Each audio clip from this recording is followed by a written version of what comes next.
In dealing with the goal of inclusivity in digital learning, it's important to remember that inequalities existed in our countries and communities prior to this crisis, and that there is no easy solution, no silver bullet to address it when education actually goes digital. And unless a country is as wired as South Korea, most likely inequality will be exacerbated. And unfortunately, we suspect that the best we can do is to work just to minimize the growth of inequality in our countries. And my first advice is to talk to colleagues in ministries of education in the region. Learn from them and share with education colleagues in Latin America how they're maximizing inclusivity. There are a number of initiatives under study and or underway in countries across the Americas, and we'll highlight some here in this interview. Others are cited in a World Bank blog titled How Countries Across Latin America Use Technology During COVID-19 Driven School Closures. Having said this, there are steps that educators can take to maximize inclusivity. Let me mention just a few that are being utilized around the world. Based on what other countries are doing and have done in prior crises, the first step is to assess what digital tools are available to the most number of teachers and students. These could include computers and tablets, of course, but more importantly, mobile phones with WhatsApp, texting, voice-to-text, etc., feature phones, television, and radio, and then identify the lowest possible technologies that can have close to universal application. Needless to say, a combination of different technologies with appropriate coordination will probably be the best mix and match to reach the highest number of young people. The World Bank has identified a number of possible techniques being used in different countries in a paper titled How Countries Are Using EdTech to Support Remote Learning During the COVID-19 Pandemic. Depending on your country, a cell phone may be the technology most available to all students and teachers.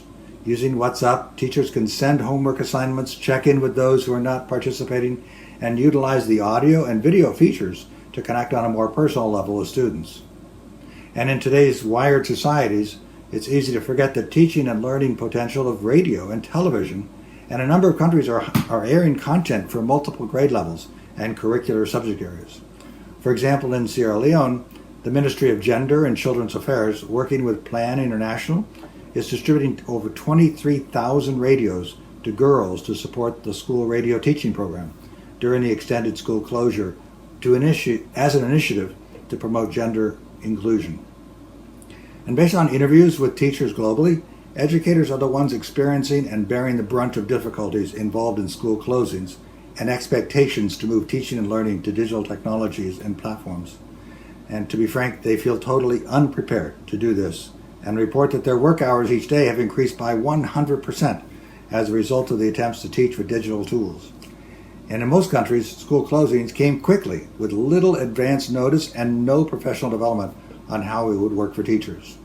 Almost every teacher reported that they were given little or no training or preparation in how to move teaching and learning online. Although some teachers had earlier engaged in blended activities as part of their classrooms, the online portion has tended to be supplemental and not to actually deliver lessons based on curriculum requirements. Further, many teachers have had no experience with the technologies their ministries or departments of education have suggested as tools for engaging learners digitally, so they've had to learn those technologies first.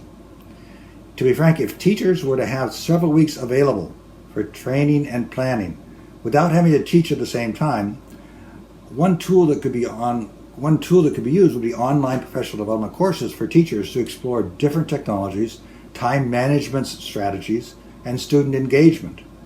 So if the ministries of education were to say, there's now 2 weeks, for the next 2 weeks there will be no school, and it'll be reserved for teacher training.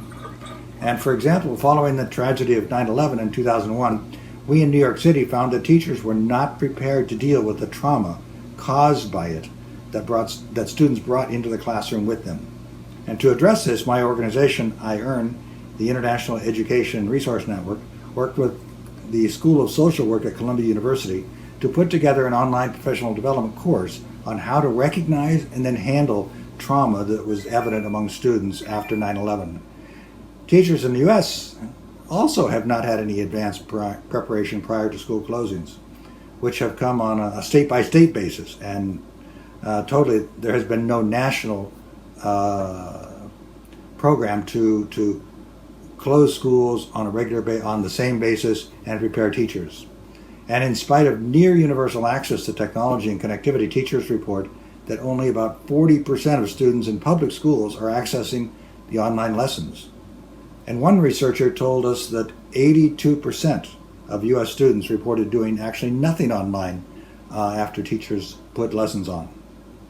Now, Australia is an exception. The government recognized the seriousness of the virus and took advantage of a 3-week gap between 2 academic years in March of 2020 to provide teachers with training, technology, and materials on how to move teaching and learning out of the classroom and online.